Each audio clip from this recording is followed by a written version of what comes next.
Buenas,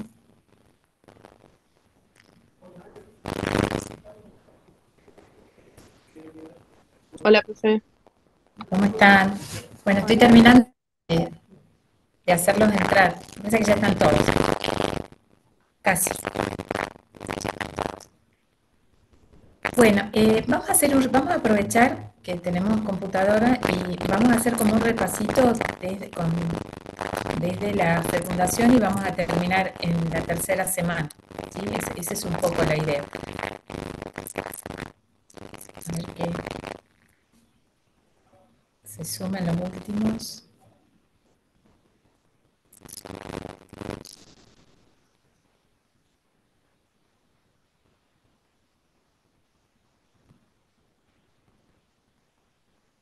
Son unos cuantos, ¿eh? Parecen menos en el aula.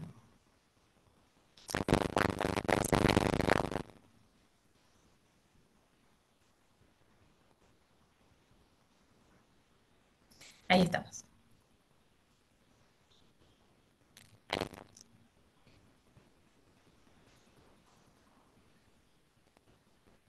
Lo único bueno es que ya queda la asistencia tomada.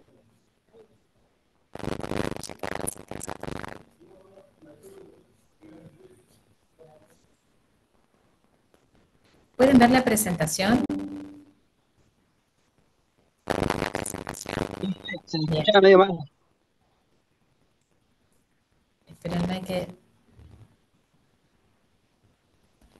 No, tengo que... Espérenme ahí. Eh, Creo que entraron todos. Bueno, ¿se ve ahí la presentación? Sí, se ve. Bien, ahí la pongo para compartirla completa.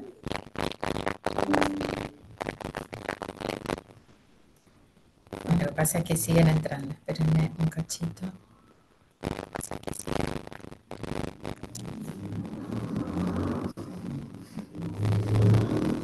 Profe, se escucha medio mal. A ver, ¿ahora se escucha mejor? Se escucha como saturado.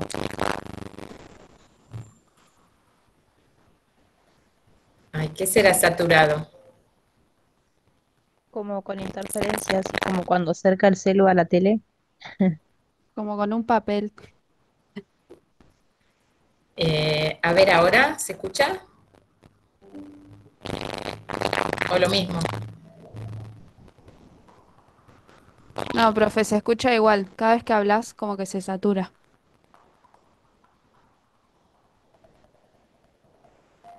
¿Y qué puede ser? A ver, denme consejos, ustedes que saben.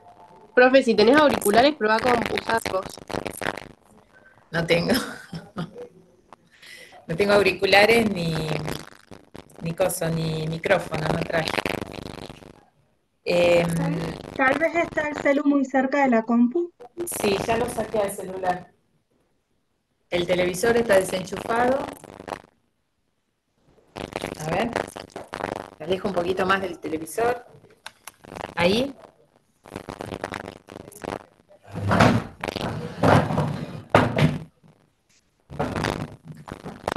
Ahí, ¿qué parece?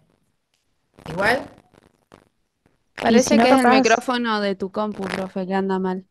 claro, si no capaz apagar el micro y volverlo a prender.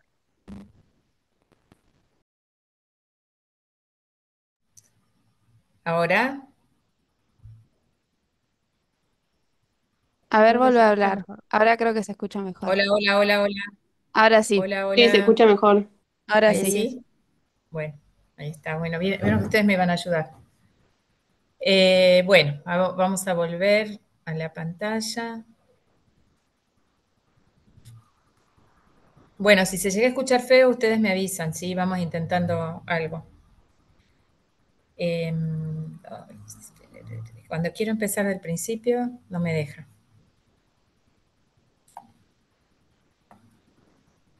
Ahí vamos. Bueno, esto es lo que vamos a repasar ahora. Esta era un poco la historia que después la vamos a ver con más detalle, que es, acá aparecen las células germinativas primordiales, esto es el saco vitelino, en un embrión de tercera, cuarta semana ya se ve acá las células, ¿sí? Este es un embrión de tercera semana, entre tercera y cuarta, y se ve que migran, esto es el intestino primitivo que se llama, esto es el mesenterio, migran y se ubican acá, que esta es la gónada bipotencial. Este es el mesenterio, este es el intestino, y ahí migran y se ubican en la gónada. Fíjense que acá está el riñón. Esa gónada bipotencial es la que tiene los cordones. Tiene cordones medulares y cordones corticales. De acuerdo a si es XX, se van a desarrollar los corticales, por eso es que ustedes pueden ver en la corteza del ovario los folículos. En cambio, si es XY, se tiene que desarrollar la médula, por eso tiene el testículo una albuginia tan gruesa y los túbulos seminíferos están en el interior. Esto es un resumen de la espermatogénesis. Acá donde ustedes van a tener espermatogonias, esta célula anaranjada es la célula de Sertoli, espermatogonia A, espermatogonia B, y acá fíjense cómo tienen las células de la meiosis, hasta que llegan a los espermatozoides.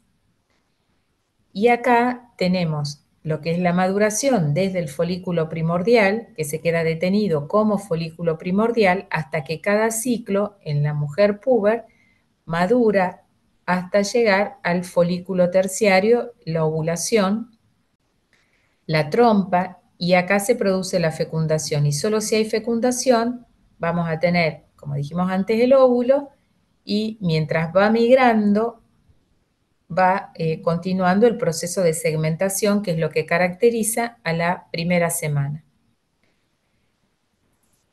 Esto es lo que les contaba antes, el saco vitelino, migran las células, llegan, este es el intestino primitivo, llegan hasta la gónada bipotencial, corteza y folículos, sí. Perdón por interrumpir. Pablo Bertrán dice que está en espera. Bueno, o sea que ahí lo vamos a buscar. Ahí está. Tengo que salir de la presentación, no me manda el mensaje esta nueva versión. Bueno, si ven a alguien me avisan, ¿sí? Bueno, esto es lo que hacen las células germinativas primordiales cuando se quedan en el camino y no llegan a la gónada bipotencial. Como tienen la posibilidad de formar todos los tejidos, los forman. Y hacen estos tumores que se llaman teratomas, que tienen todos los tejidos, tienen dientes, pelos, uñas, músculo, pero desordenado. Como también tienen vasos sanguíneos, cuando son así de grandes, le cuestan la vida al feto, porque le hacen un fenómeno de secuestro del oxígeno y de la vascularización y le cuestan la vida. A veces son pequeñitos y están en el ovario o cerca del ovario o en la región sacra y directamente se encuentran de casualidad y se extirpan, ¿sí? Entonces, en la espermatogénesis, las células van a llegar en la sexta semana a la cresta gonadal. Las células de Sertoli, ¿qué van a hacer? Van a ser las células de los cordones. Y esto es lo que comentábamos el otro día. Las células de los cordones, los XY, se van a diferenciar en células de Sertoli, que sería el equivalente a las células foliculares o células de la granulosa que hay en el ovario. Y lo que van a hacer es inhibir la meiosis hasta la pubertad. O sea que van a quedar ahí las células germinativas primordiales hasta la pubertad. Otros autores dicen que son espermatogonias A en realidad. Lo cierto es que son células que no siguen diferenciándose y no entran a meiosis. En la pubertad, cuando haya una nueva liberación de testosterona, digo nueva liberación porque durante la vida intrauterina hay liberación de testosterona y después se frena, en la pubertad va a haber una nueva liberación de testosterona y ahí se va a activar nuevamente la espermatogénesis. Entonces, ¿cuál es la primera diferenciación que vamos a tener? Las espermatogonias A, que van a quedar como células de reserva y se van a diferenciar en espermatogonias B. Las espermatogonias B van a dar espermatocito 1 y este espermatocito 1 es el que ingresa a la meiosis. Todas las células que salgan de una serie espermática van a estar unidas por puentes celulares. Recién cuando hagamos la espermiogénesis, es decir, después de espermátides, vamos a tener que se separan de esos puentes, ¿sí? Entonces, fíjense, este es el núcleo de la célula de Sertoli, todo esto es una célula de Sertoli. Acá tienen espermatogonia A, espermatogonia B, espermatocito 1, acá tienen los espermatocitos 2, las espermátides, y acá está el proceso de espermiogénesis hasta que forman los espermatozoides. El espermatozoide tiene una cabeza, una pieza intermedia y una cola. La cabeza, la característica que tiene es un núcleo compacto, tiene protaminas, no tiene histonas, y el complejo de Golgi se diferencia en un capuchón o acrosoma que contiene enzimas que son hidrolíticas, que son capaces de degradar todas las cubiertas que va a tener el ovocito. Y acá tenemos pieza intermedia, donde están las mitocondrias, el flagelo, que se origina a partir de este centríolo, y queda un centríolo que permanece como centríolo y que va a ser el origen de nuestros centríolos. Se hacen oleadas de espermatogénesis, por eso cuando uno hace un corte de túbulo seminífero no es que ve una cuestión uniforme que tiene todas las fases de la meiosis al mismo tiempo en todo el túbulo seminífero, sino que lo que vemos es como por parches, como fotos de mosaico, ¿sí? Porque cada zona del túbulo seminífero está haciendo un proceso diferente de la oleada. La mitosis de la espermatogonia tarda 16 días, la meiosis tarda 8 días y fíjense, la meiosis 2, 16 días, la espermiogénesis 24 días. Este total debiera dar 64 días, que es lo que toma formar un espermatozoide. Toda esta formación de espermatozoides otra vez va a estar regulada por la hipófisis a través de la FSH y a través de la LH. La LH va a actuar aquí. Sí, perdón. Hay dos chicas en sala de espera, ahí me escribieron para que la avise. Bien, ahí vamos. Hay más de dos. Ahí vamos. Ahí están.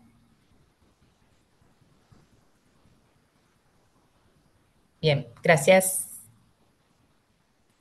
Entonces, todo esto que estamos contando también se hace por estímulo de la hipófisis, ¿sí? Vamos a tener FSH, que va a actuar sobre las células de Sertoli y va a estimular, digamos, la proliferación celular, y vamos a tener la LH, que va a actuar estimulando la liberación de testosterona, ¿sí? Sobre también las células de Leydig. Ustedes ven acá, esto es lo que le llamamos la barrera hematotesticular. En esta parte están espermatogonias y en la parte de arriba vamos a tener las células que son de la gametogénesis, ya más nobles, digamos, ¿sí? De espermatocito en adelante. Y fíjense acá el esquemita que le hace los bolsillitos de las células de Sertoli. Entonces, se almacenan en el epidídimo, una vez en la vagina, unos cientos, los que se activan van a ascender por el cérvix hasta el oviducto, donde se termina de realizar la maduración, y entonces son capaces de producir la reacción acrosómica. En la ovogénesis, las células germinativas primordiales van a llegar y van a cubrirse y van a formar un folículo, ¿sí? Van a quedar ahí como folículo primordial, revestidas de células foliculares planas, hasta el momento de la pubertad. El ovocito queda detenido en la primera profase meiótica. Y de ahí cada mes se van a activar en la pubertad 4, 5, 10 folículos por ovario que van a iniciar la maduración, y se supone que uno solo llega hasta el final del ciclo para ser ovulado. El resto, los que quedan en los ovarios, se van degradando, y todos esos cuerpos lúteos, folículos remanentes que no completaron su maduración, van a corresponder con secreción hormonal. Y fíjense cómo va cayendo otra vez, ¿sí? A los 5 meses de vida, 5 meses de vida intrauterina, hay aproximadamente 7 millones de folículos primordiales, y fíjense después del nacimiento, esto es a los 5 meses, cómo va cayendo la cantidad de folículos. En esta zona, entre los 32, 35 años, hay otra caída importante en el número de folículos. Por eso cuando uno dice que va a guardar óvulos, lo tiene que hacer idealmente antes de los 32 años, ¿sí? Pero fíjense cómo va cayendo la cantidad porque se van deteniendo solitos, digamos. Entonces, en la edad prepuberal está este pool de folículos que pueden madurar. En el adulto tenemos esta cantidad y fíjense, después de la menopausia ya no hay más folículos que puedan madurar. Por eso esos ovarios que vemos en histología, que tienen muchos cuerpos albicans, no tienen folículos, porque tienen tantos cuerpos albicans, porque ya es un animalito postmenopáusico, ¿sí? Entonces, esta la pasamos, pero básicamente, a ver, o no la pasamos. Esto es para decir, para recordar cómo es la influencia de las que vamos a tener de las, acá tenemos la zona pelúcida, las células de la granulosa, el núcleo del ovocito, y acá vamos a tener que estas células de la granulosa ya proliferan, ¿sí? Y es un poco para mostrar cómo hay uniones gap que se establecen entre las células foliculares entre sí y cómo pueden enviar señales hacia el interior del ovocito. ¿Sí? Todas esas señales se envían hacia el interior del ovocito y hay un ida y vuelta de señales. Al principio están inhibidos, hay inhibina, que lo que hace es bloquear la maduración del ovocito, y después cuando ya está la estimulación de LH y de FSH, se puede producir el proceso de maduración. Primero va a actuar la FSH y después va a actuar FSH y LH para producir la ovulación. Esto visto en una curva, vemos así. Primero tenemos que empieza a subir la FSH, que es la fase que le llamamos de primero de reclutamiento del folículo, donde empieza a elegirse del pool de folículos cuáles van a iniciar la maduración, esos 5 o 10 que van a iniciar la maduración. Hay un pico donde uno solo de ellos completa la maduración, el ovocito pasa a metafase 2 y se produce la expulsión junto con su disco prolígero. Y acá tienen la formación del cuerpo lúteo que va a estar estimulada por esta otra hormona que tenemos acá, que es la progesterona. ¿Sí? Perdón.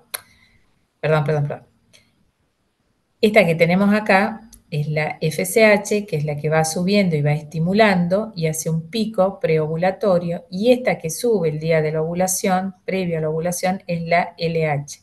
¿Sí? La FSH es esta y hace esta curva de liberación de estrógenos en el endometrio. Este pico corresponde a este pico y esta es la etapa proliferativa del endometrio. Este pico de LH corresponde a este pico de progesterona y es la etapa de secreción del endometrio.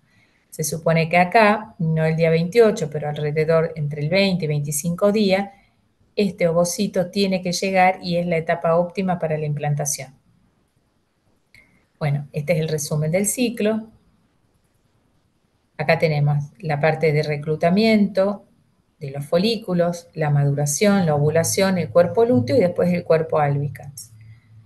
Acá tenemos la secuencia de la FSH, que es la que está en rojo, sube un poquito acá, vuelve a subir el día de la ovulación, los estrógenos, el estradiol, que sigue esta elevación de FSH, digo bien, y esta segunda elevación de FSH, por eso decimos que los estrógenos hacen una curva como de camello, con dos jorobitas.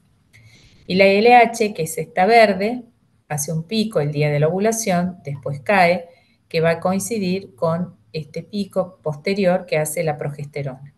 Y eso es lo que le pasa al endometrio. Si todo cae porque no hay implantación, se produce el desprendimiento de la capa funcional y la menstruación.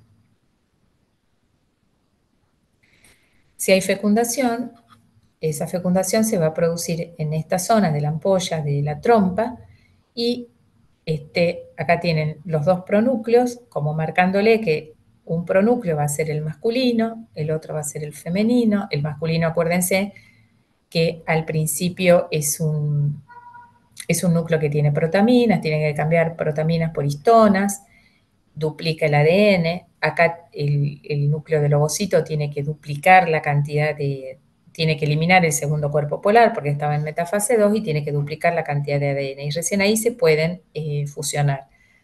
Todo esto que es la primera semana va a mantener la zona pelúcida y el disco prolígero. Acá tenemos el estadio de 2 blastómeras, 4 blastómeras, 8 blastómeras, la mórula, y acá tenemos el blastocisto, que es como llega a la cavidad uterina, y acá esta foto que ustedes la deben haber visto, que es eclosionando el blastocisto de la zona pelúcida, y se va previo a la implantación. Este es el ovocito, ¿sí? Cuando hacemos un esquemita de zona pelúcida, es esta zona que lo rodea el ovocito, es muy clarita, ¿sí? Y estas que vemos acá son las células de la corona radiada. Esto se ve con lupa, esta es una imagen con lupa, ¿sí? Esa es la relación de tamaño, fíjense, que hay entre los espermatozoides y el ovocito, ¿sí? Por eso al espermatozoide lo tenemos que ver con un microscopio de mayor resolución. Y estas son las fases. Esta es una foto vieja del Langman donde tiene 5 fases, ahora tiene 3, Moore tiene 7. Bueno, no importa. El tema es que uno lo pueda contar, ¿sí? Que uno pueda contar que se aproxima el espermatozoide, que hace la reacción acrosómica, que penetra las células de la corona radiada y que entonces toma contacto con la zona pelúcida del ovocito, ¿sí? Toma contacto con la zona pelúcida del ovocito, la penetra y se produce el contacto y la fusión de las membranas. En ese momento se va a producir la despolarización del ovocito, el flujo de calcio, la salida de los gránulos que van a asegurar que se destruyen todos los receptores de la zona pelúcida y se inyecta el núcleo del espermatozoide. Esto es lo que tenemos que poder contar, ¿sí? Acá tienen, fíjense, los dos cuerpos polares, la zona pelúcida, las células foliculares, y acá tienen los dos pronúcleos. En la especie humana, una vez que se forman estos pronúcleos, masculino y femenino, no podemos distinguir cuál es cuál. Hay especies donde uno es más grande que el otro.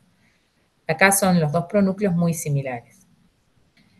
Fíjense, esto tiene 0,1 milímetros y tenemos el estadio de 3 blastómeras, 4 blastómeras aparentemente hay acá. Fíjense acá, tengo 8 blastómeras, fíjense cómo es el mismo tamaño, la zona pelúcida y las células de la corona radiada. Y acá tenemos la mórula no compactada, que parece una mora, y la mórula compactada, donde ya empiezo a perder esta protrusión y empiezan a diferenciarse lo que van a ser las células externas, que es macizo celular externo, de las internas, que dan el macizo celular interno. Lo externo se va a llamar trofoblasto y lo interno se va a llamar embrioblasto. Estos son los lugares ideales de implantación. Cuando se implanta por acá, da después lo que se llama placenta previa, y si se implanta en otro lugar como la trompa, se va a llamar embarazo ectópico. Cuando inicia el proceso de implantación, esto se llama epiblasto, esto se llama hipoblasto, y lo que era el blastocele se va a llamar saco vitelino. Esto es hipoblasto, epiblasto, y lo que era macizo celular externo, trofoblasto, va a tener un citotrofoblasto, donde reconozco los límites celulares, y un sincito trofoblasto, donde parece una gran célula multinucleada. Este es un ejercicio que siempre hacemos. El día de la fertilización para el desarrollo, es decir, para embriología, es el día 0. Y entonces el desarrollo embrionario completo dura 38 semanas. El desarrollo de un feto completo, sería embrio fetal, dura 38 semanas. Como este día es un día dudoso, se toma la fecha de última menstruación, que son las 2 semanas previas, ¿sí? Acuérdense que el día 0 del ciclo es el día que uno menstrua. El día 14 del ciclo es el día que se ovula. Entonces, para empezar a contar desde el punto de vista clínico, obstétrico, ecográfico, se toma el primer día de la última menstruación. Por eso hay 2 semanas de diferencia entre lo que nosotros hablamos de embriología y lo que hablamos cuando hablamos de obstetricia o ecografía. Entonces, un embrión de 3 semanas, ¿cuántas va a tener si yo lo veo por ecografía? Un embrión de 3 semanas de desarrollo, ¿cuántas semanas tendría por ecografía? 5. 5. 5. Perfecto. Entonces, cuando el ecografista le dice, yo veo acá un saquito, esto corresponde a un embarazo de 6 semanas, ¿cuántas semanas tendría si hablamos de embriología? 4. Perfecto, muy bien, ¿sí? Esa es la diferencia, esa es la correlación que vamos a establecer entre, siempre en obstetricia y cuando uno hace ecografía, habla de semanas por fecha de última menstruación. En embriología hablamos de semanas de desarrollo. Si yo digo, esta señora tiene una semana de atraso, ¿cuántas semanas tiene en qué semana del desarrollo embrionario estamos?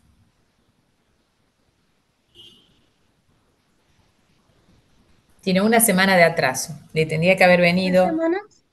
¿cuánto? 3 semanas. 3 semanas. Perfecto, muy bien. Es una cuentita sencilla, pero hay que hacerla, ¿sí? Bueno, otras fotitos. Este es el ovocito. Acá están los dos pronúcleos. Esto es todo de fertilización in vitro. 2 blastómeras, 4 blastómeras, 8 blastómeras, la mórula compactada, mórula más compactada, y acá ya tengo un blastocisto con un embrioblasto, y esto que está afuera es el trofoblasto. Acá se ve mejor porque la cavidad es más grande. Esto, ¿qué es lo que pasa? Si yo tengo, como les decía el otro día, 15 ovocitos y se van a fertilizar 6, 7, ¿cuántos van a llegar a la mórula? Y la mitad. ¿Y cuántos llegan a blastocisto? Y otra mitad. Se va reduciendo la cantidad. ¿Por qué? Porque muchos de estos embriones que nosotros generamos en la fecundación tienen problemas o de cromosomas o de estructura, y hay una especie de selección natural por la cual esos embriones se van quedando en el camino, ¿sí? No avanzan en el desarrollo. Bueno, esta foto la tengo que cambiar, es una foto vieja. Cuando uno quería hacer los diagnósticos genéticos de los embriones, usaba esta pipeta, aspiraba una célula de la mórula y con esta célula hacía el estudio genético. Hoy en día no se usan, no se hacen aspirados de la mórula, sino de estas células de los blastocitos, y mejor todavía, se ha visto que son estudios muy buenos, hacer estudios sobre el líquido que rodea al embrión, ¿sí? Porque hay pasaje de pequeños fragmentos de ADN que con las nuevas técnicas que vamos a ver más adelante, se puede hacer los estudios genéticos a partir de ahí, o sea, ya sin tocar el embrión. Bueno, este es el ICSI, donde se le inyecta al ovocito el núcleo del espermatozoide. Bueno, y esto es otra vez las hormonas. Estos son los estrógenos. Esta es la LH, perdón, esta es la FSH. No, perdón, estos son los estrógenos, esto no tiene FSH. Estos son estrógenos, esto es progesterona y esto es el pico de LH, ¿sí? Como para marcar que este periodo, fíjense que esto es día 0, esto es día 21, sería 14 más 7 sería 21, a día 25 más o menos, es el mejor periodo para que se implante, es el periodo que se le llama receptivo, ¿sí? De la fase secretora. Si el embrión llegara después o llega antes, lo más probable es que no se implante. Bueno, estos son los lugares de implantación. Esto es lo que hablábamos de la quimiotaxis. El endometrio libera señales que orientan al embrión, al blastocisto, para que vaya a implantarse.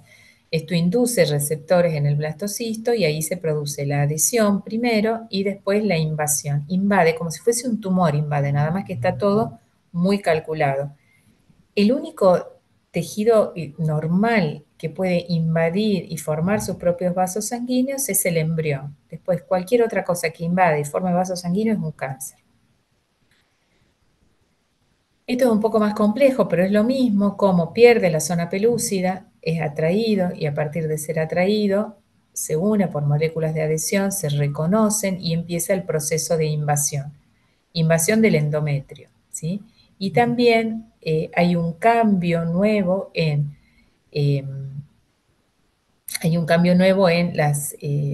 las arterias espiraladas y en el estroma del endometrio.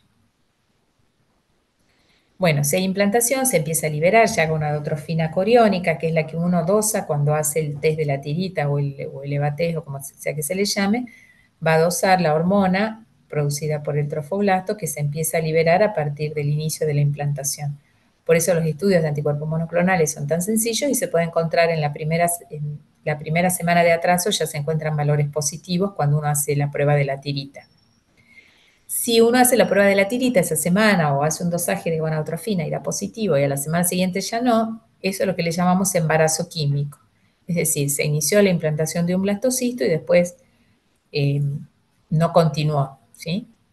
Y ese blastocisto es una celulita, se elimina con las secreciones normales. Fíjense este dato, esto es una estimación. Se estima que al menos el 75% de los embriones que se fecundan se pierde espontáneamente y solo el 25% continuará su desarrollo. O sea, yo con el 25% de lo que se fecundó es lo que voy a llegar a ver alguna vez por una ecografía, por ejemplo. Y de esos embriones que yo veo con la ecografía, ya sea que ve el saco o que ve el embrioncito adentro, el 15% se va a perder espontáneamente antes de la semana 12. El otro 85% va a continuar hasta el final del embarazo, la mayoría, ¿sí? Pero la gran etapa de detención es al principio, después de la fecundación y en los primeros 3 meses. Por eso las abuelas dicen, no hay que avisar que uno está embarazado hasta que pase los 3 meses. El plan materno-infantil empieza a correr a partir del tercer mes. El subsidio por embarazo es a partir del tercer mes y no es porque sabían genética o embriología, sino porque esta es una situación frecuente de la especie. Por eso otra vez le digo, no es lo mismo un huevo fecundado que un embarazo y tampoco es lo mismo un embarazo que un bebé. Y esto es sin ninguna connotación, ¿sí? Esto es biología pura. Se calcula que más o menos el 16% de las... Sí, Sigue habiendo gente en sala de espera. bueno, ahí lo vamos a buscar.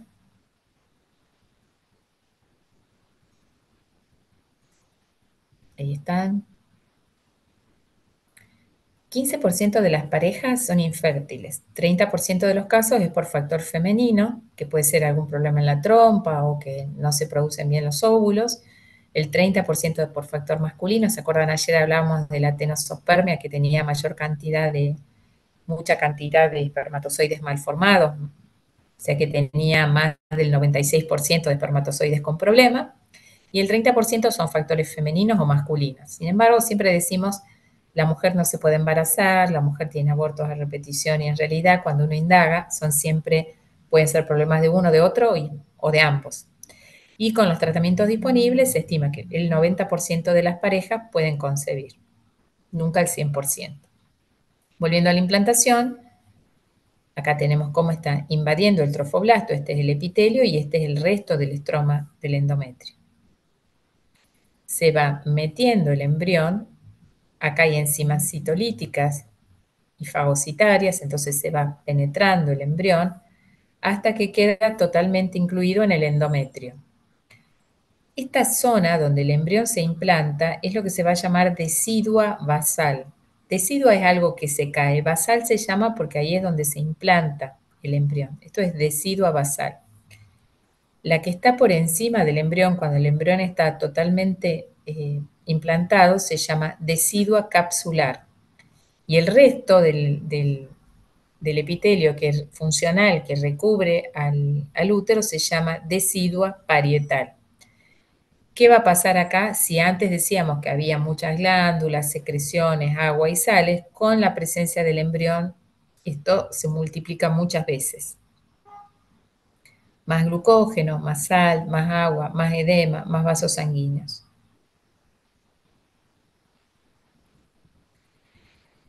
Esto es lo que también mencionábamos ayer. Cuando uno hace una fertilización asistida, salta barreras, ¿sí? Y salta cuestiones de epigenética también, las hace diferentes. En general sale todo bien, pero a veces no. Entonces, el 37%, esto lo vamos a ver después por qué, son embarazos gemelares versus la población general. O sea, es mucho más frecuente embarazos gemelares. ¿Por qué? Porque a veces ponen 2 embriones para asegurarse un embarazo, o porque a veces ponen un embrión y este embrión, en vez de continuar como uno solito, por ejemplo, como una sola mórula, da 2 mórulas. Entonces vamos a tener 2 embriones distintos, ¿sí? Incrementa los riesgos obstétricos, por esto que les decía que estamos alterando información epigenética de alguna manera y alteramos lo que es la invasión del blastocisto en el endometrio. Entonces hay mayor riesgo de preeclampsia, de diabetes gestacional, de sangrado, de anemia y también potencialmente cáncer por la estimulación hormonal. Por eso cuando uno hace una estimulación hormonal y la paciente tiene antecedentes de cáncer en la familia, lo que hace es hacer estimulaciones más suaves. Y los defectos de nacimiento, es decir, las anomalías congénitas, son 1 o 2 veces más frecuentes en los chicos que son nacidos de fertilización asistida versus la población general.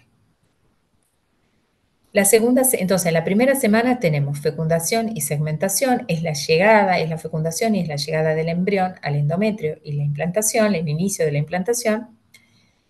Y la segunda semana, ¿qué vamos a tener? Se le llama la regla de los pares, porque hasta acá teníamos un embrioblasto y acá el embrioblasto va a tener epiblasto y hipoblasto. En la primera semana teníamos un trofoblasto y en la segunda semana vamos a tener sincitio y citotrofoblasto. Las cavidades, acá teníamos una sola cavidad en la primera semana que era el blastocele y acá en la segunda semana vamos a tener el saco amniótico. Es cierto que a finales de la segunda semana vamos a tener mesodermo extraembrionario y es cierto que a finales de la segunda semana vamos a tener cavidad coriónica, pero lo que ponemos acá es lo que caracteriza la segunda semana, que es un embrión bilaminar y un embrión con 2 cavidades y un embrión que tiene un trofoblasto con 2 capas. Y no pasa mucho más acá, en la segunda semana, porque se trata todo de la implantación, que es lo que les había comentado antes, ¿sí? Sí, a finales, acá está cómo se va formando el saco amniótico, y a finales de la segunda semana, ¿qué es lo que va a empezar a pasar? Se va a empezar a cavitar este mesodermo extraembrionario. ¿Por qué? Porque al ir horadando se van armando lagunas, primero lagunas que tienen líquido tisular para alimentar al embrión y después cuando se rompan los vasos sanguíneos maternos se va a llenar de sangre materna. Fíjense que hasta ahora el embrión se estaba nutriendo por difusión.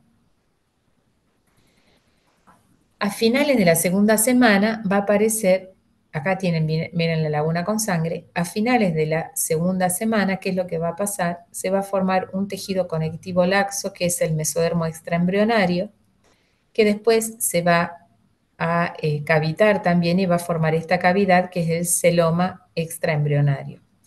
Este mesodermo extraembrionario va a tener 2 hojas, una hoja que rodea al saco vitelino primitivo, que se va a llamar hoja visceral o esplácnica, y una hoja que rodea al embrión y a la pared, que se va a llamar hoja parietal. Hay una zona que no se delamina, que es lo que se va a llamar pedículo de fijación, que es la zona donde se va a ubicar después y a partir del cual se va a formar el cordón umbilical. Este saco vitelino primitivo va a quedar recubierto por células de acá, del hipoblasto, ¿sí? Y así llegamos a la tercera semana. En la tercera semana, ¿qué es lo que va a caracterizar a la tercera semana? Es 3 cavidades, un embrión trilaminar y un trofoblasto con 3 capas. Entonces, al inicio de la tercera semana ya vamos a tener saco amniótico, saco vitelino, cavidad coriónica. Vamos a tener que este saco amniótico se reduce de tamaño y el excedente va a formar los quistes exocelómicos, ¿sí? Estos quistes a veces se ven en la ecografía. Entonces, un saco vitelino más pequeño y que está recubierto por células del hipoblasto. ¿Qué es lo que va a pasar ahora? En la tercera semana se va, aquí miren el esquema acá está cómo se delamina el mesodermo extraembrionario. Este pedacito de mesodermo extraembrionario es la hoja esplácnica, pero todo esto es la hoja parietal. Y este es el pedículo de fijación, que es donde no se delamina el mesodermo. Saco amniótico, saco vitelino, cavidad coriónica. Mesodermo extraembrionario, citotrofoblasto, sin citotrofoblasto.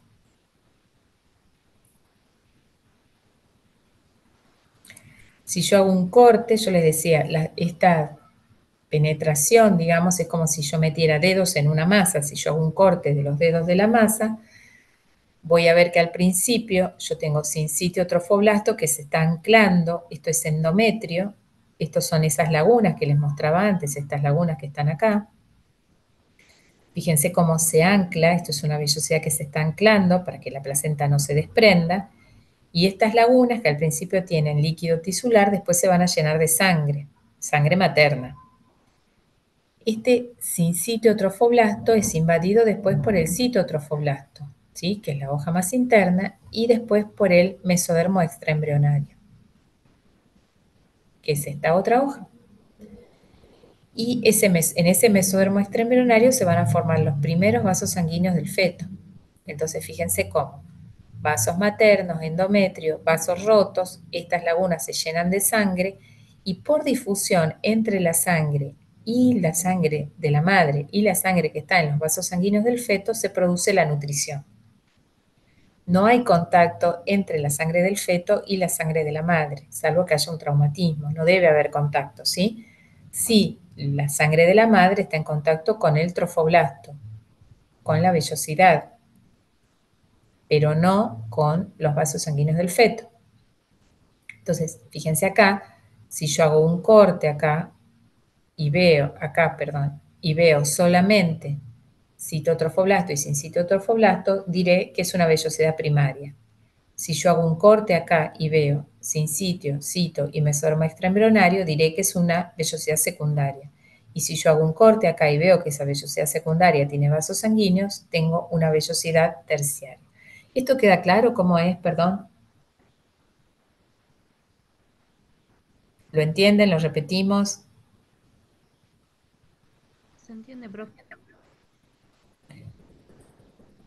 Bien, esto es lo que se llama un embarazo molar, es decir, estas vellosidades se llenan de líquido, fíjense, es como una uva, por eso se le llama como si fuese una mola, ¿sí? Y esto se da cuando no se desarrolla bien la placenta, porque, por ejemplo, es una placenta que en vez de tener 46 cromosomas, es un embrión que en vez de tener 46 cromosomas, tiene 69 cromosomas, es decir, que es triploide, ¿sí? Esa es una causa. O cuando el embrión, en vez de tener la mitad de los cromosomas maternos y la mitad de los cromosomas paternos, todos los cromosomas son de origen paterno. Es como si se hubiese fecundado un óvulo con un núcleo de un espermatozoide directamente, o con dos espermatozoides y no hubiera núcleo del óvulo, ¿sí? Otra vez reforzando eso, que para un desarrollo embrionario correcto nosotros necesitamos tener cromosomas que estén marcados como maternos, cromosomas que estén marcados como paternos. Si tengo todos los cromosomas, por más que sean 46, que vienen de un mismo progenitor, en este caso el padre, voy a tener el desarrollo de un embarazo molar de 46 cromosomas. Si tengo un embarazo triploide donde una dotación es materna y las otras dos dotaciones son paternas, voy a tener también un embarazo molar. Esto es para reforzar lo que hablábamos ayer, ¿sí? ¿Cómo puede pasar esto? Y bueno, porque un ovocito se ha fecundado por dos espermatozoides, es decir, esto es un error, obviamente es un error, o porque supongamos un ovocito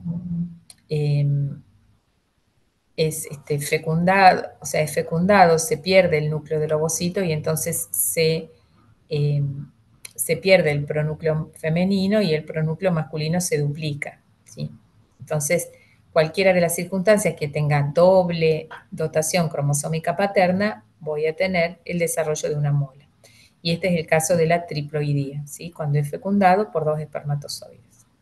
O sea, para que funcione tiene que estar todo bien, ¿sí? 23 cromosomas de un progenitor, 23 cromosomas del otro progenitor, ni uno más, ni uno menos, ni nada que venga, digamos, combinado. Bueno, ¿qué es lo que va a pasar en la tercera semana? En la tercera semana, perdón, esto es importante. Fíjense, esto es primera semana, esta es segunda semana, donde tengo la regla de los pares, y todo lo que he contado hasta ahora, la mujer no ha tenido atraso en el embarazo, o sea que no sabe si está embarazada, no sabe que está embarazada, ¿sí? Hace su vida normal, va al boliche, se toma unos tragos, toma medicamentos, ¿sí? No tiene idea que está embarazada. Por eso, como un mecanismo evolutivo de protección de la especie, todo lo que pasa en estas 2 semanas se queda en estas 2 semanas. ¿Qué quiero decirles? Si hay un daño en el embrión no prosigue su desarrollo, ¿sí? Si hay un daño grande. Si es un daño pequeño, como todas las células son totipotenciales, entonces se repara. O se repara o se detiene, ¿sí? Por eso decimos que esta etapa, estas 2 semanas, son el periodo que se llama refractario, del todo o nada. No hay anomalías congénitas que se puedan atribuir a algo que sucedió las 2 primeras semanas del embarazo. Distinto es lo que viene ahora, ya cuando tengo el atraso, estoy entrando en la tercera semana, donde cualquier cosa que pasa es potencialmente grave, ¿sí? Entre la tercera y la octava semana tenemos el periodo embrionario. De hecho, los libros se llaman embriología clínica, hablamos de embriología, y en realidad el periodo embrionario va desde la tercera semana hasta la octava semana, porque el estudio, digamos, del desarrollo se inició fundamentalmente en la época donde más malformaciones congénitas había, por eso se le llamó embriología. Nosotros en realidad estudiamos desde la fecundación hasta el nacimiento, pero el nombre de la disciplina quedó de la época en que se empezó a ver que la mayor tasa de anomalías congénitas sucedía en este periodo y eso fue el motivo de mucho estudio y el desarrollo de la disciplina. En la tercera semana del desarrollo, ¿qué vamos a tener? Embrión, que era de 2 capas, ahora va a tener 3 capas. Es el desarrollo del mesodermo, que es lo que le llamamos gastrulación. ¿Qué otra cosa vamos a tener que sucede acá? Ese mesodermo, el embrión va a empezar a aumentar de tamaño y se va a formar a finales de la tercera semana lo que conocemos como la placa neural. Pero lo más importante es la formación del mesodermo intraembrionario. Eso es lo que caracteriza a la tercera semana. ¿Cómo se va a formar ese mesodermo? Bueno, vamos a tener acá por células que van a migrar desde el epiblasto, a finales de la segunda semana en realidad, van a migrar células del epiblasto y van a tener varios destinos. Uno es empujar a las células del hipoblasto, las desplazan por continuidad y es lo que se llama endodermo. Otras van a migrar hacia y colocarse como si fuesen el jamón del sándwich en la parte media entre lo que era el epiblasto y el hipoblasto, y estas van a ser las células del mesodermo. Toda esta migración es sumamente ordenada, como se imaginarán, con señales de atracción, señales de repulsión, pero todo sumamente ordenado. Lo primero que vamos a ver en la superficie del embrión es un acúmulo de células en la parte, es más caudal que lo que tiene este esquema, es bastante más caudal, pero digamos en la parte caudal del embrión, que es lo que se llama nódulo de Hensen. En el medio va a haber una fosita, que es la fosita primitiva, y a continuación lo que se llama una línea primitiva. Eso no es más que las líneas, los lugares por donde se están invaginando las células que proliferan del epiblasto. ¿Sí? Nosotros habíamos dejado acá el embrión bilaminar a finales de la segunda semana y podíamos decir, esto es dorsal, donde tengo la cavidad amniótica, y esto es ventral, donde tengo el saco amniótico. Esta es una foto de un embrión, fíjense, hace rato hablábamos de 0,1 milímetros del blastocisto y fíjense que acá tiene 0,2 milímetros, ha crecido muy poquito. Este es el nódulo de Hensen, esta es la fosita primitiva y esta es la línea primitiva. O sea, todas las células que proliferan acá, algunas se van a meter por la fosita primitiva y se van a dirigir hacia arriba, y esto es lo que se va a llamar notocorda. Otras se van a dirigir por la línea primitiva y van a hacer un movimiento de divergencia y después de convergencia. Entonces acá yo ya puedo decir, esto es cefálico y esto es caudal. Donde tengo la línea primitiva es caudal, donde no tengo la línea primitiva es cefálico. Esto que se está marcando acá, esta zona, hay una zona anterior y una zona posterior que no se ve bien, donde nunca vamos a tener mesodermo. Esa zona anterior es lo que se llama la membrana bucofaringea, es la futura boca. Y la zona posterior es la membrana cloacal, la futura cloaca. Ahí está pegado el endodermo y el ectodermo sin mesodermo interpuesto. Que fíjense, son los dos orificios que después van a comunicar el tubo digestivo, urinario, al respiratorio, al exterior. Y acá yo ya tengo entonces un eje cefalocaudal, un eje ventromedial y el dorso ventral que ya les había marcado antes. Bueno, este esquemita marca lo mismo, la membrana cloacal y la futura membrana bucofaringea. Fosita primitiva, nódulo de Hensen, línea primitiva. El organizador del embrión se considera que es este nódulo de Hensen. Acá hay un cilio, ¿sí?, que de acuerdo al influjo de calcio y al movimiento del cilio me va a marcar lo que es izquierdo de lo que es derecho. Entonces, fíjense acá como lo izquierdo voy a tener señales, porque el pulmón izquierdo es distinto del derecho, la punta del corazón tiene que estar a la izquierda, vaso a la izquierda. el estómago, ¿sí? Y el intestino tiene una disposición distinta a la derecha y a la izquierda. Entonces, cuando este cilio, por ejemplo, no funciona bien, podemos tener los órganos en espejo, que es lo que se llama situs inversus, ¿sí? O cuando funciona más o menos bien, a veces un situs inversus parcial, incompleto. Bueno, esto acá es el esquema del cilio, es para mostrarle que no todos los cilios se relacionan con flagelos, ¿sí? O con barrido. Acá tienen una función de señalización, ¿sí? Bueno, y siempre acá lo van a ver al mensajero, que es el calcio. Bueno, en el embrión trilaminar, entonces, ¿qué es lo que va a suceder? Migración celular, división celular orientada, va a haber una delaminación y va a haber una extensión convergente. Y una reorganización del citoesqueleto, ¿sí? Entonces, de estas células, porque estas eran células epiteliales, fíjense cómo se hacen células en botellón que migran ¿a dónde? Para reemplazar el hipoblasto y formar el endodermo, y acá a la línea media para formar el mesodermo intraembrionario. Acá tienen cómo migran las células, y acá ya como distinguimos endodermo, mesodermo, y esto va a ser ectodermo. Fíjense acá células columnares del ectodermo, células cúbicas del endodermo y estas células de tejido conectivo mesenquimáticas que son el mesodermo. Estos son los movimientos de divergencia y estos son los movimientos de convergencia.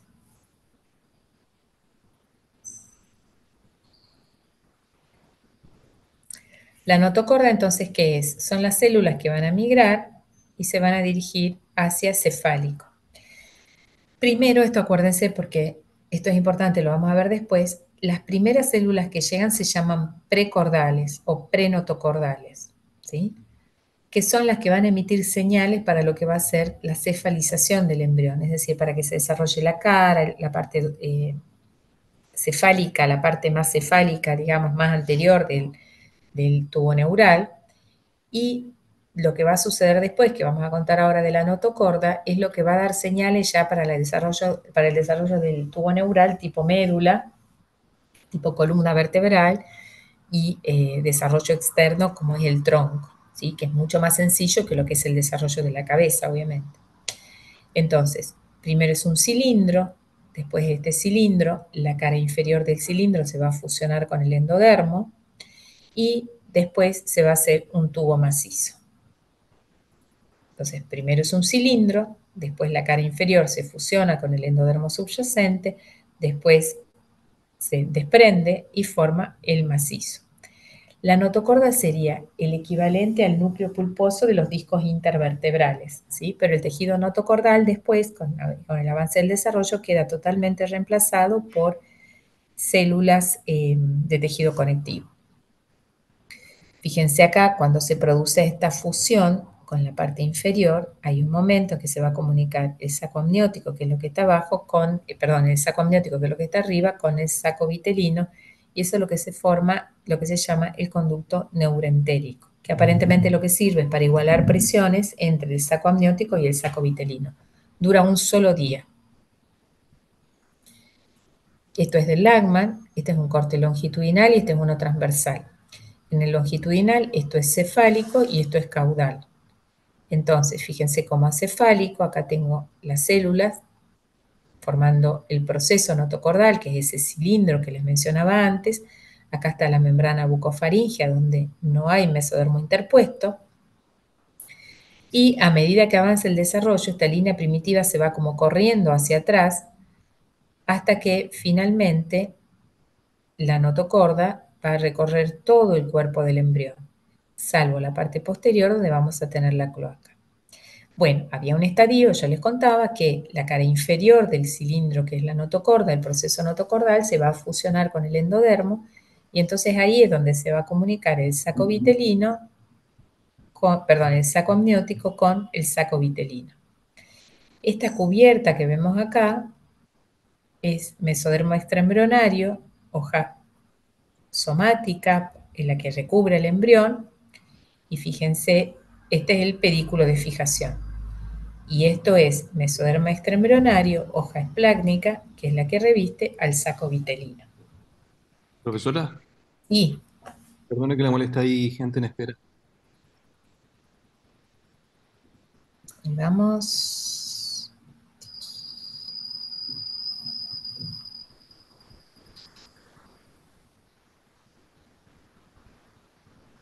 Ahí está. Bueno, esto es lo que les contaba el cilindro, ¿sí? La cara inferior se fusiona con el endodermo y acá tengo entonces conducto neuroentérico. Fíjense en la parte posterior está este divertículo que después vamos a hablar más adelante. Acuérdense, este es el alantoides. Y este es el pedículo de fijación, que es donde no se había delaminado el mesodermo extraembrionario, ¿sí? Esto es pedículo de fijación, el alantoide y acá está la cloaca. Acuérdense de esta imagen. Si yo esto le hago un corte transversal, voy a ver la notocorda como un cilindro, voy a ver la notocorda como un techo cuando se produce la fusión y finalmente voy a ver la notocorda maciza. Fíjense que madura siempre la porción cefálica antes que la porción caudal. Siempre antes la porción cefálica que la porción caudal.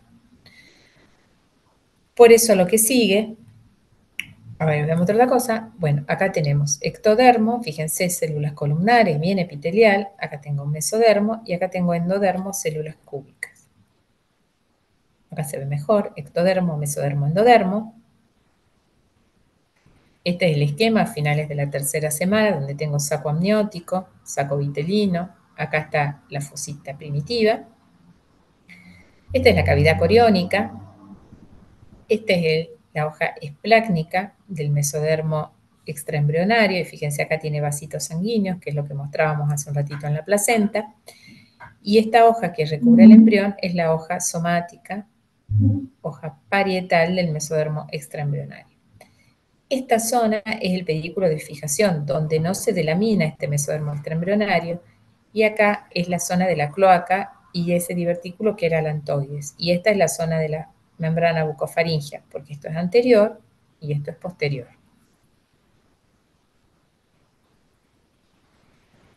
Estos serían, a ver,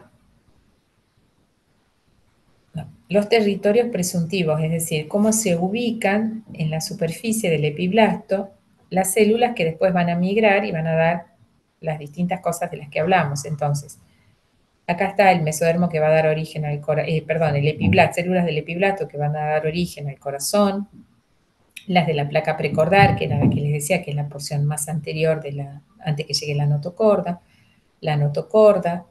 estas son otras estructuras del embrión, ¿sí? Que vamos a tener que se van formando. Entonces, en la tercera semana, las modificaciones más importantes las vamos a tener en el embrión, que es esto, que es la formación del mesodermo. Tenemos que contar cómo se forma el mesodermo y qué es lo que le va pasando a la notocorda.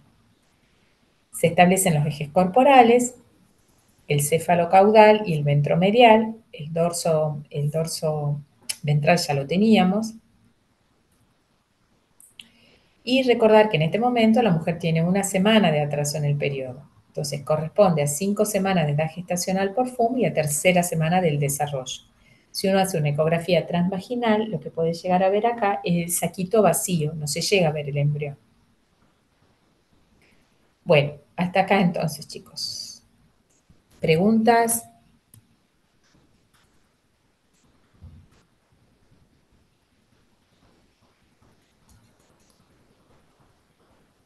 Estuvo muy buena la clase, profe. Quería saber si después la va a subir a Petco, porque tiene imágenes muy bonitas, la verdad. No, no es la que está subida, si no la subo. Ahí reviso a ver si no es esta la que está Es subida. la misma la que está subida en Es la Petco, misma, me parece que es la misma, sí, sí, porque esta la subí. Listo, el mismo bárbaro. Sí, la subí a Bárbaro, fines del año buenísimo. pasado, así que debe ser esta. ¿Sí? Que es un resumen, es la que es la más cortita porque es un resumen de todas las semanas. ¿Alguna otra pregunta? Yo tengo una duda con la determinación de los ejes corporales, Sí, porque leí que hay como en la lateralidad hay dos modelos, que serían los del flujo nodal y el modelo del mecano sensor. sí. Para un ¿Bien? cachetito. Para. Los ejes corporales es cuando uno dice, esto es derecha, esto es izquierda, esto es cefálico, esto es caudal, ¿sí? Lo que vos me estás diciendo es la determinación de la lateralidad, qué es izquierdo y qué es derecho en el embrión, cómo se ubican los órganos, digamos, ¿sí? Ok. ¿sí? Está bien, tenés los dos mecanismos. Bien, seguí. Uno es el mecanosensor y el otro, El del flujo nodal. ajá, bien. ¿Cómo sería el mecanosensor?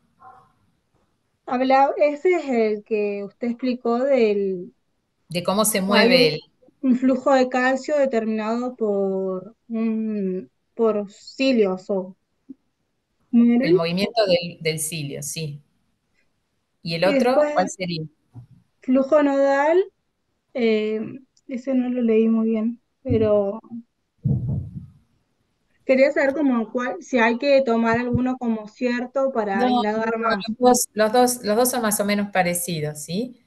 Pero no, eso es como una curiosidad, nada más, ¿sí? No es que tampoco, o sea, espera un cachito a ver si puedo entrar de nuevo. Bueno, ahora no puedo entrar. Porque la cerré, pequeño detalle. Bueno, eh, los dos modelos tienen en común que dependen del movimiento del cilio, solamente que en uno es el movimiento del cilio y se produce el flujo, y en el otro se produce el flujo y se mueve el cilio. Básicamente esa es la diferencia, ¿sí? Pero siempre interviene el movimiento del cilio, uno como mecanosensor y el otro se mueve por el flujo, ¿sí? O sea, no es la entrada de calcio lo que provoca el movimiento del cilio, ¿sí? Sino que es el cilio el que produce el movimiento, así como para resumirlo, sino que es el cilio que produce el flujo de calcio y en el otro es el flujo de calcio que produce el movimiento del cilio. Lo cierto es que según cómo se mueve el cilio, es cómo se va marcando la lateralidad. Por eso, cuando el cilio es inmóvil, por ejemplo, porque hay mutaciones del gen de la dineína, la lateralidad se establece al azar. Entonces puede ser que esté bien establecida, porque es al azar, es como tirar la moneda, o puede ser que tenga un situs inversus completo. ¿Sí? Y es un poco para dar idea también de que esto es de los últimos años, que los cilios o los flagelos uno siempre lo asocia con el movimiento, con la cola del espermatozoide, con el desplazamiento de algo, y en realidad también son importantes en lo que es la señalización celular, en la etapa del desarrollo, ¿sí? Entonces, para marcarles eso, fundamentalmente. No es que lo tengan que saber con detalle, ni tampoco saber los mecanismos del desarrollo, ¿sí? Pero sí Dale, tener, perfecto. tener alguna idea, ¿bien? Una nota de color, digamos. Otra pregunta. Y ojo que van a ver, el que haga pediatría o neo va a ver chicos con situs inversos, ¿sí? Otra pregunta.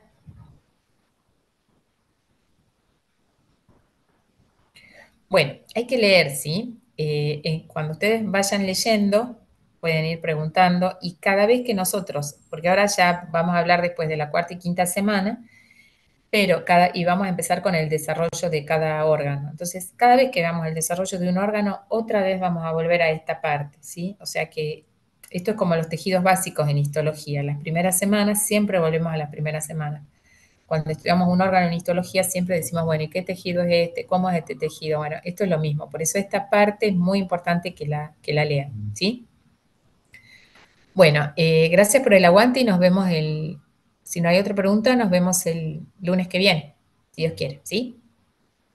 Que les vaya Gracias, bien profe. en Chau. anatomía, Chao, profe. los que tengan que rendir. Hasta luego. Chao, profe. Chao, chao. Profe, ¿me escucha?